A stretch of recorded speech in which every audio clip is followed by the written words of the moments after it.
साहित्य के प्रिय विद्यार्थियों, हम कहानियों की कड़ी में आज जयशंकर प्रसाद की आकाशदीप कहानी का विश्लेषण करने वाले हैं। आकाशदीप कहानी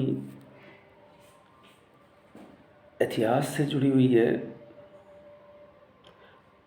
चूंकि ये कहानीकार इतिहास के कई और छोर को जानने वाले, उनकी जड़ों तक पहुंचने वाले, संस्कृति और इतिहास से खास बातों को उभार करके पाठकों के सामने लेकर के आते हैं। कामायनी के रचयिता प्रलय के बाद मनुष्य किस तरह से इस धरा पर आता है, यहाँ से कामायनी की कहानी आरंभ होती है। इस तरह से कह सकते हैं कि जयशंकर प्रसाद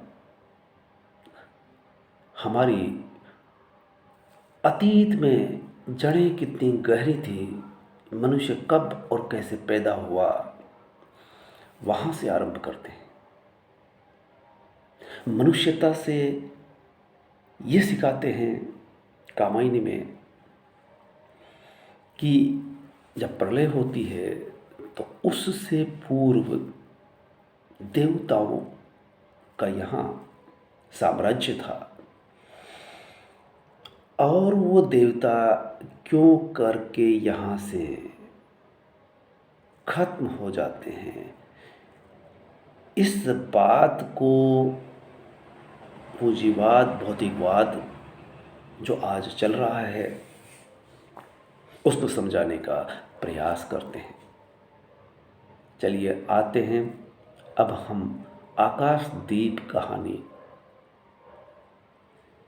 में क्या है उसका सारांश देखते हैं।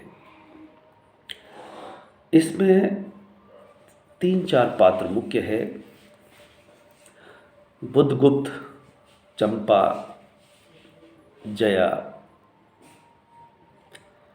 और देखिए, इस कहानी में भी कामायनी की तरह पानी आता है, समंदर आता है और एक पहाड़ यानी टापू भी आता है।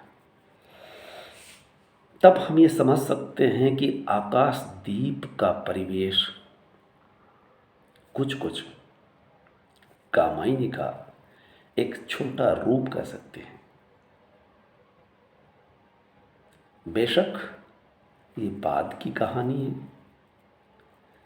हमारी कहानी है। वो देवताओं के एक बचे हुए मनु की कहानी थी, और किस तरह से हम उसके बाद में इस दुनिया में आते हैं। तो सारांश हम समझ सकते हैं कि बुद्धगुप्त और चंपा, दस्यु बुद्धगुप्त कैदी है क्योंकि वो दस्युता का काम करता है, और किसी तरह से कैद से मुक्त होकर के बाहर निकल आता है।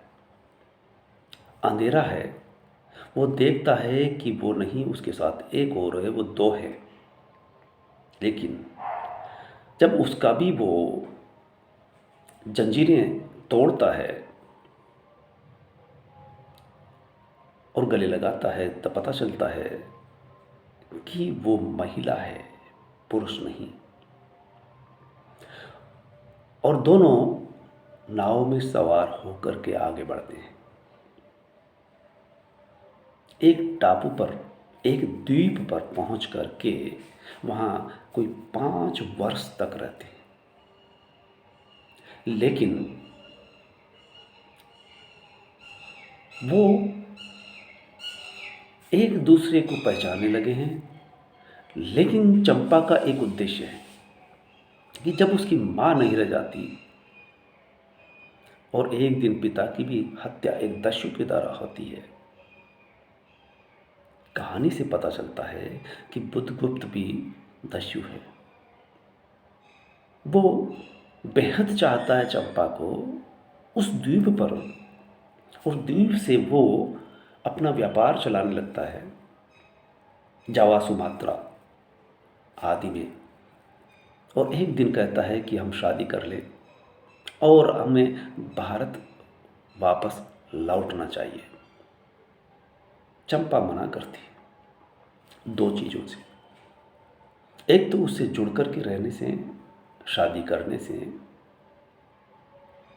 और बोला कि इस द्वीप से मैं कहीं नहीं जाऊंगी, यहाँ पर आकाश दीप जलाती रहूंगी। मेरे पूर्वज मुझे पैदा करने वाले माता पिता की याद में। तो इस तरह से चंपा और बुद्धगुप्त में एक द्वंद्व है। बुद्धगुप्त कहता है कि मैं दस्यु जरूर हूँ, लेकिन मैंने किसी की भी हत्या नहीं की, तुम्हारे पिता की बिल्कुल नहीं। मैं तुमसे प्रेम करता हूँ, शादी करना चाहता हूँ। वो कहती है कि मैं अपने पिता के हत्यारे से शादी कैसे कर सकती हूँ। ये ग्रंथि चंपा में दिखाई देती है, और चंपा में एक ऊंचा उद्देश्य भी है कि मैं इसी द्वीप पर आकाश द्वीप जलाती हुई रहूंगी पिता की याद में। और इस तरह से एक दिन बुद्धगुप्त वहां से चला आता है, वो अकेली रह जाती है। आकाशदीप, प्रकाशदीप, प्रकाश ग्रह का काम करता है उसका द्वीप। यूँ कह सकते हैं कि वो आने जाने वालों को, जब बुद्धगुप्त भी नाव लेकर के व्यापार के लिए दूसरे द्वीपों पर जाता है, तो वो उसको प्रकाश दिखाती है आकाश दीप जलाकर। जब वो वहाँ से चला आता है तो भी वो अन्य के लिए ज्योति किलो बन करके, प्रकाश दिखाने वाली बन करके उसी द्वीप पर रह जाती है।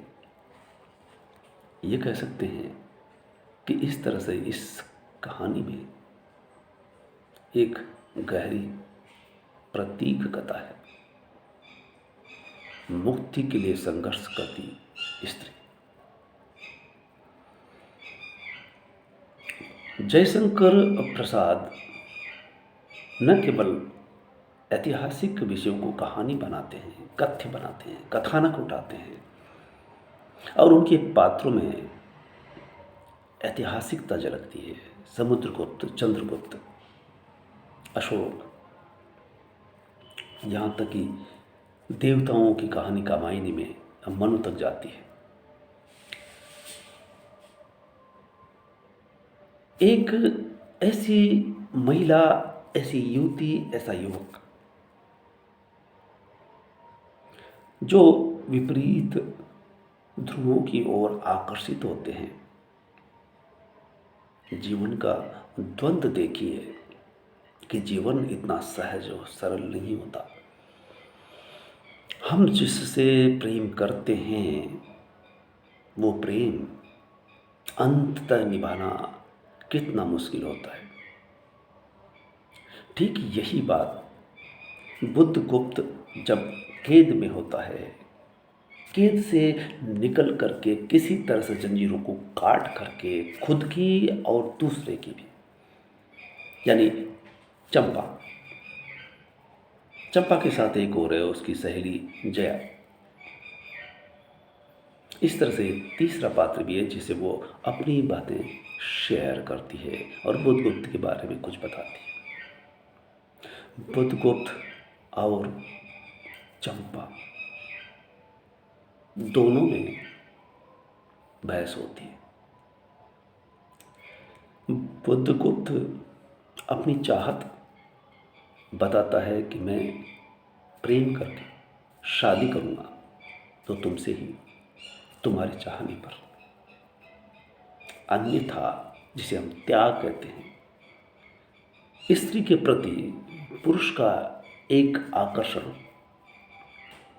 लेकिन इज्जत सम्मान यहाँ बखूबी दिखाई देता है कि वह 5 वर्ष तक एक द्वीप पर रहते हैं, लेकिन एक दूसरे को स्पर्श किए बिना,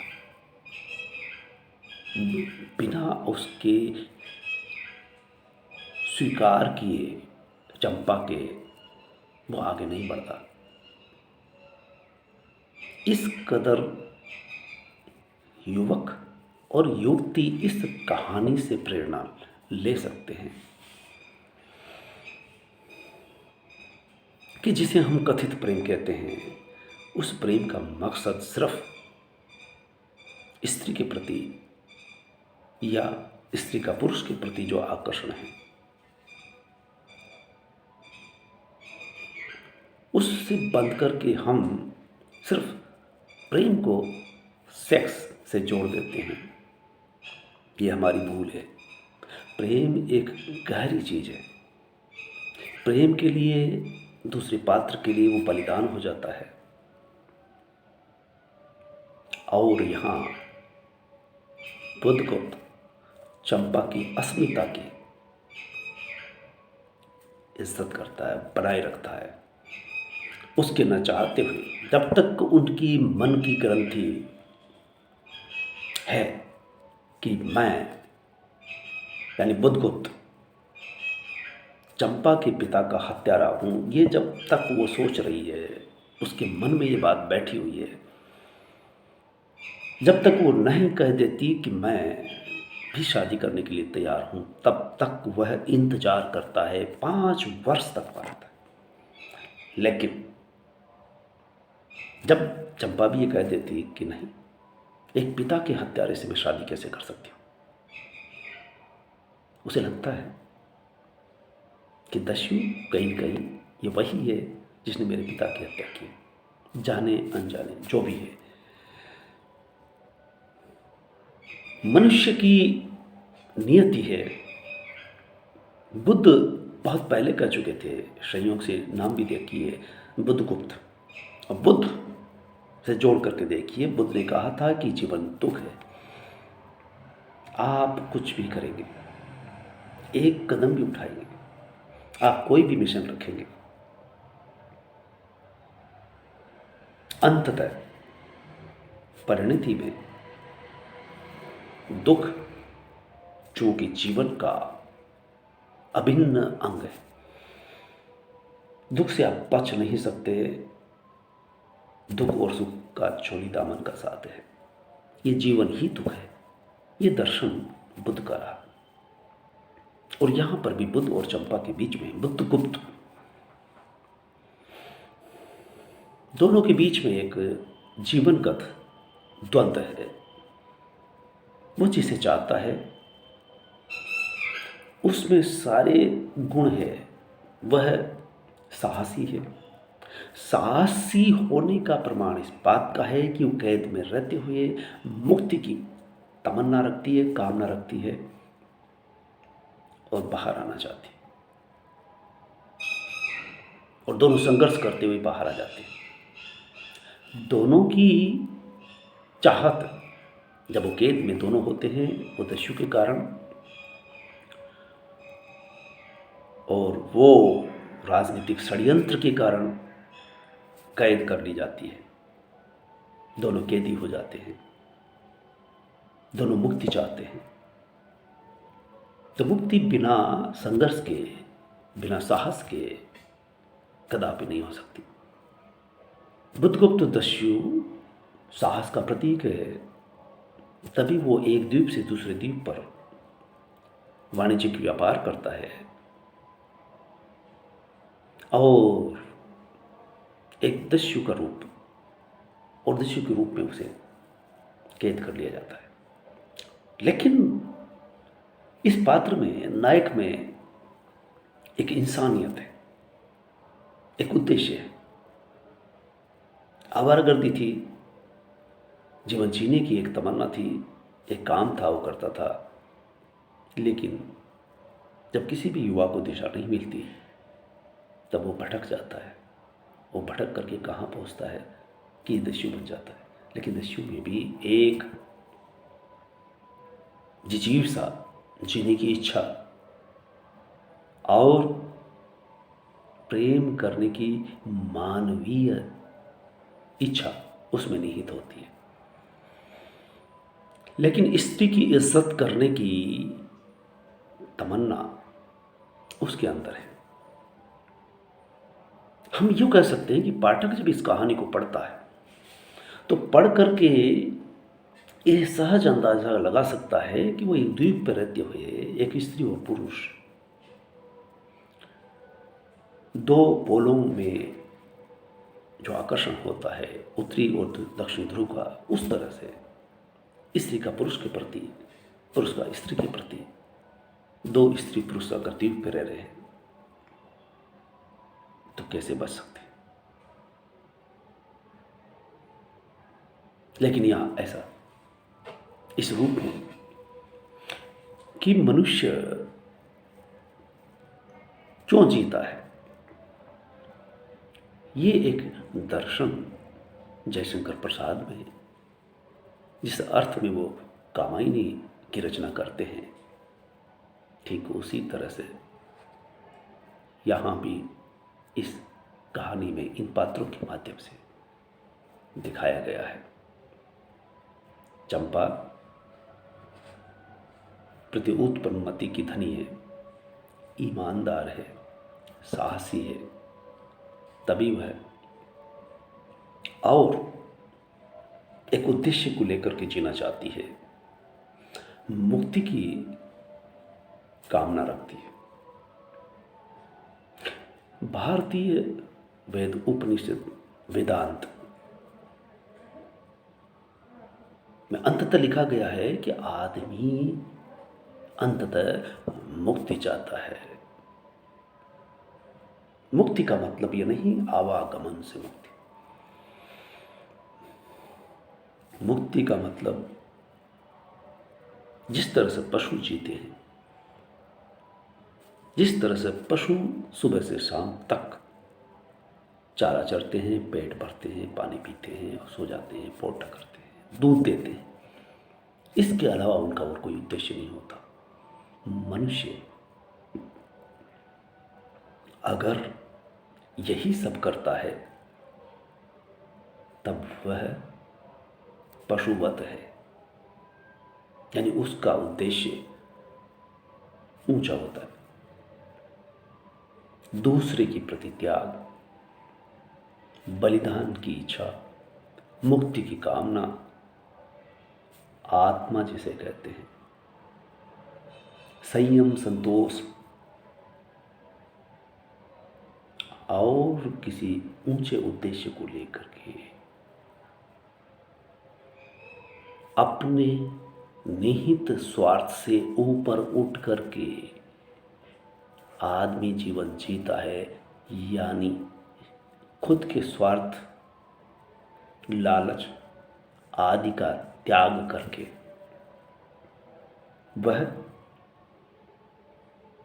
ठीक उसी तरह से जैसे चंपा को जब ये लग जाता है कि बुद्धगुप्त बेशक युवा है, चाहता है, मेरे से जुड़ करके रहना चाहता है, लेकिन बुद्धगुप्त में वो अपने पिता का हत्यारा देखती है, ये द्वंद्व उसे गंवारा नहीं कि एक हत्यारे से वो शादी कर ले।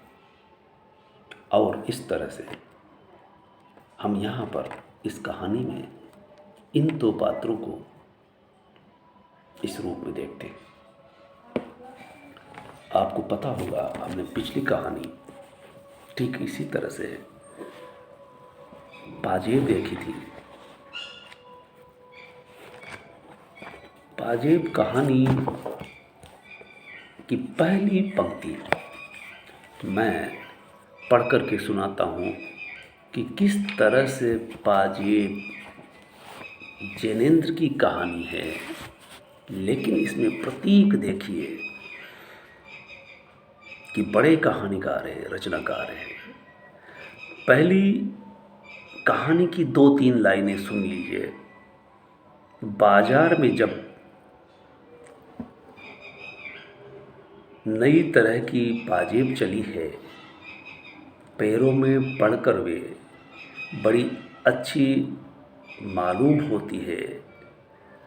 उनकी कड़ियाँ आपस में लचक के साथ जुड़ी रहती है कि पाजेब के मानो निज का आकार, पाजेब का मानो निज का आकार कुछ नहीं है। जिस पाँव में पड़े उसी के अनुकूल हो आती है। ये 3-4 लाइनें इस कहानी को पाजेब जिसे औरतें पहनती है पैरों में, और यहाँ पर एक छोटी 4.5 साल की लड़की पाजेब की इच्छा जाहिर करती है अपने बड़ों में पाजेब पहना देखकर।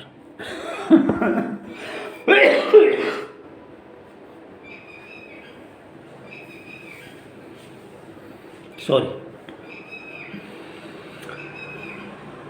तो ये पाजेब यहाँ पर मनुष्य की वह चाहत और बाजार किस तरह से आदमी को अपनी तरफ खींचता है। महिलाओं के बारे में कहा जाता है कि उनको स्वर्ण आभूषणों से मोहब्बत होती है, और पाजेब सिर्फ पैरों में पहने जाने वाली वस्तु मात्र नहीं है, वो जिस भी पैर में पहन ली जाती है उस पैर के अनुकूल हो जाती है। यानी उस महिला का व्यक्तित्व सामने वाली महिलाएं जब देखेंगी तो वो पायल से जोड़ करके उसे देखती है। कह सकते हैं कि दूसरी महिलाएं कहेंगी कि देखिए वो महिला कितनी सुंदर लग रही है, वो पाजेब पहने हुए हैं, और ये पाजेब दूसरी महिलाओं के लिए एक लालच का कारण बन जाती है, उनकी हसरत बन जाती है। वो भी चाहती है कि उनके पास भी पाजेब हो। दूसरी बात, कहानीकार ये कहना चाहता है कि महिलाएं नहीं, चाहे छोटी बच्ची ही क्यों न हो, छोटी बच्ची माना कि खिलौने के लिए जिस तरह से ललचाती है उसी तरह से वो पाजेब के लिए कह देती है, और पाजेब उनकी बुआ ला करके दे देती है, पाजेब पहन लेती है, आस पास मोहल्ले में जाकर के पाजेब दिखाती है, बड़ी खुश होती है। बड़ा भाई आशुतोष भी उसे लेकर के जाता है और बड़े खुश होकर के दिखाता है कि मेरी बहन को देखो क्या चीज़ पहन करके आई है। मोहल्ले के लिए, अन्य औरतों के लिए वो आकर्षण का विषय हो जाती है। घर लौट करके वो बच्चा भी कहता है कि मैं भी साइकिल लूँगा अगर इसे पाजेब दिलाई है तो। लेकिन कुछ देर बाद पता चलता है कि उसकी माँ भी पति से कहती है कि देखिए पाजेब कैसी लग रही है। यानी वो चाहती है कि पति ये कह दे कि ठीक है, बुआ जी ने मुन्नी के लिए पाजेब दी है, ऐसी पाजेब तुम्हारे लिए भी ला देते हैं।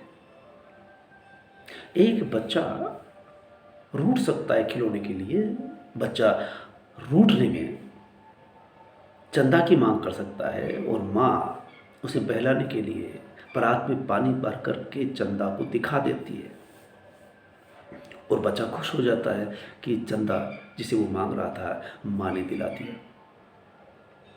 इसी तरह से बच्चों को बहलाया जा सकता है, या बच्चों के लिए खिलौने लाए जा सकते हैं और बच्चे उसको रख करके भूल जाते हैं। यही सब यहाँ होता है। दूसरी बात, प्रतीक जो है कहानी में कि पाजेब में एक लचक होती है, लचक के तहत वो जिस तरह का शरीर होता है उसी का हिस्सा बन जाती है। हिस्सा का मतलब ये है कि उसके व्यक्तित्व का हिस्सा बन जाती है। दूसरी महिलाएं उसे महिला और पाजेब दोनों को अलग अलग रूप में नहीं, पाजेब वाली महिला के रूप में देखेंगे। या जो भी गहना गले में पहना या हाथ में पहना है, उस रूप में वो गहना उस महिला का हिस्सा होकर के रह जाता है, पहचान बन जाती है। वो पहचान ये दिखाती है कि दूसरी महिलाएं भी ये चाहती है कि वो वैसा ही गहना खरीदें।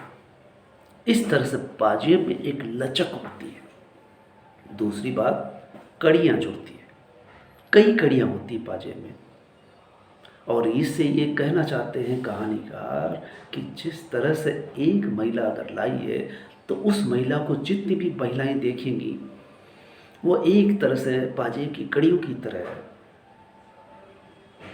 एक दिन सारी महिलाएं जिनके पास नहीं है वो एक एक जुड़ती जाएंगी, अब पूरे मोहल्ले में पाजेब पहनी हुई महिलाएं दिखाई देंगी। इस तरह से हम कह सकते हैं कि कहानी के मर्म तक पहुंचने के लिए एक एक पंक्ति, एक एक शब्द कहानीकार जो कह देता है उसका मर्म निहित है। तो इस तरह से आप कहानी का पाठ कर सकते हैं। वह आकाशदीप हो, ठाकुर का कुआं हो, उसने कहा था हो, या पाजेब कहानी हो। तो पाजेब कहानी की शुरुआती पंक्तियाँ कितनी मानीखेज है, कितने मायने रखती है। एक दर्शन छुपा हुआ है, एक स्वभाव महिलाओं का जो एक बालिका में दिखाया है। कहानी चूंकि राजेंद्र यादव हाल ही में गुजर गए लेकिन बड़े कहानीकार कहलाते हैं। कहानी की त्रिमूर्ति रही कमलेश्वर, मोहन राकेश और राजेंद्र यादव। इन तीनों कड़ियों में पहली कड़ी मोहन राकेश पहले गुजर जाते हैं, कमलेश्वर नहीं रहते। फिर कोई 90 पार करके राजेंद्र यादव गुजरते हैं और वर्षों तक हंस का संपादन करते हैं। कथाकार राजेंद्र यादव हंस के संपादक के रूप में पहचान बनाते हैं और कहानियों पर अपनी टिप्पणी करते हैं। तो कहते हैं वो कि पाजेब कहानी को आप प्रतीक को समझे बिना भी काम चला सकते हैं। ये रचनाकार की खासियत है, खूबी है। अगर ये जो मैंने अभी अभी बताया कि पाजेब में लचक होती है, पाजेब में कड़ियाँ होती है, बस ये दो शब्द इतने मीनिंगफुल, अर्थपूर्ण है जो महिलाओं के स्वभाव को दिखा रहे हैं। कड़ियाँ एक चैनल, कोई कंपनी आती है, ग्राहक को लालच देती है, और कुछ एजेंसियां, कंपनियां तो इस तरह की होती है कि चेन सिस्टम से सामान भेजती है। आप खरीदें, 2 को और जोड़ें तो आपको कमीशन मिलेगा। RCM वगैरह, NPA और भी बहुत सारी। ये बाजार का एक फंडा है सामान बेचने का, 2 के साथ तीसरा फ्री। ठीक इसी तरह से दिखाया गया है कि सदियों से सोने के प्रति महिलाओं का आकर्षण किस तरह से रहा है। ये पाजेब कहानी जो बाल कहानी कहलाती है, बच्चों के लिए लिखी गई है। बच्चों के मनोविज्ञान को समझने का प्रयास किया गया है। यहाँ पिता, माँ है, 2 बेटे बेटी है। बेटी जिद करती है कि उसे पाजेब चाहिए। क्यों? क्योंकि उसने कहीं देख ली पाजेब पहनी हुई कोई लड़की, तो वो भी जिद करती है। और बुआ वहाँ होती है तो बुआ बड़े प्रेम से कहती है कि अगले रविवार को जब मैं आऊँगी तो तेरे लिए पाजेब लेकर आऊँगी। जो ही पाजेब पहनी तो कड़ियाँ जोड़ने के लिए वो निकल पड़ी। अन्य को दिखाया, जिसने भी देखा वो लालच उनके अंदर एक कड़ी की तरह, फिर जितने भी देखेंगे कड़ी से कड़ी जुड़ती जाएगी। जो ही अवसर मिलेगा उन महिलाओं को जिन्होंने पाजेब देखी है, मुन्नी की, वो सब उसे खरीदना चाहेंगे। इसलिए कहते हैं कि कड़ियों से कड़ियाँ जुड़ती जाती हैं। इसी मनोविज्ञान को पकड़ करके बाजार यही सब कर रहा है। तो चलिए, ये थी वाजिब कहानी का विश्लेषण, जो हमने समय बच गया सो बताया। इस तरह से कोटा विश्वविद्यालय से जुड़े हुए वो विद्यार्थी जो हिंदी साहित्य प्रथम वर्ष में हैं, द्वितीय पर कथा साहित्य, जिसमें एक उपन्यास और 10 कहानियाँ हैं और नई कहानियों के बतौर जोड़ी गई है। उसने कहा था ठाकुर का कुआं और आकाशदीप पाछे। तो दोनों कहानियों के बारे में आपने देखा सुना। आप देखिए और कहानी को समझने का प्रयास कीजिए। इस वीडियो को सुनने के देखने के बाद सब्सक्राइब करते हुए अन्य विद्यार्थियों को भी देखने के लिए प्रेरित करें और खुद सोचें कि कहानी आखिर क्या कहना चाहती है, कहानीकार क्या कहना चाहता है। कहानी सिर्फ कहानी नहीं होती, उसमें कुछ प्रतीक भी होते हैं। जिस तरह से हमने वाजिब कहानी को चलते चलाते पढ़ लिया और 3-4 लाइनें, जैसे कि लचक और कड़ियाँ, 2 शब्द कितने मीनिंगफुल है, अर्थपूर्ण है, जो महिला के मनोविज्ञान तक पहुँचते हैं। और हमने वाजिब कहानी को जब पिछली बार सुना था, तब एक सामान्य कहानी की तरह वो आगे बढ़ती है, बच्चों की कहानी लगती है। पिता एक ग्रस्त में किस तरह से तूफान उठ खड़ा होता है, वो वाजिब जब गायब हो जाती है तो लगता है कि ये वाजिब के चोरी होने की कहानी है। नहीं, वो बच्चों के मनोविज्ञान को ना समझ पाने पिता उस बच्चे को चोर समझ लेते हैं और चोर की भी कड़ियाँ जुड़ती जाती है। देखिए, वाजिब में कड़ियाँ होती है, वाजिब गायब हो जाती है। वाजिब को जो लेकर के आई थी, गिफ्ट दिया था, गलती से उसी के साथ चली जाती है, कड़ियाँ यहाँ भी जुड़ती है। और फिर वो कड़ियाँ जोड़ती है कि उसके भाई पर शक जाता है कि तुमने शायद पतंग के लिए बेच दी होगी। उसके दोस्त पर शक जाता है कि शायद उसने बेच दी होगी मिठाई के लिए। मिठाई वाले तक जाता है, सोने वाले को बेच दी होगी, सोने वाले तक जाता है, नौकर तक जाता है। घर में जितने भी हैं सभी उससे जुड़ जाते हैं। किस रूप में? चोरी के इल्जाम के रूप में। हकीकत ये निकलती है कि जिस बच्चे पर शक किया था पिता ने, वहाँ भी एक बात गहरी कही गई है कि ये हमारे संस्कार है, हमारी कमी है, एक पिता की कमी है कि जो बच्चे पर शक कर रहा है, या बच्चा चोर भी हो सकता है। ये सोच कैसे लिया मैंने? धन्यवाद। कहानी देखते रहिए। अगली कहानी में फिर मिलेंगे, अगले वीडियो में। बहुत बहुत धन्यवाद।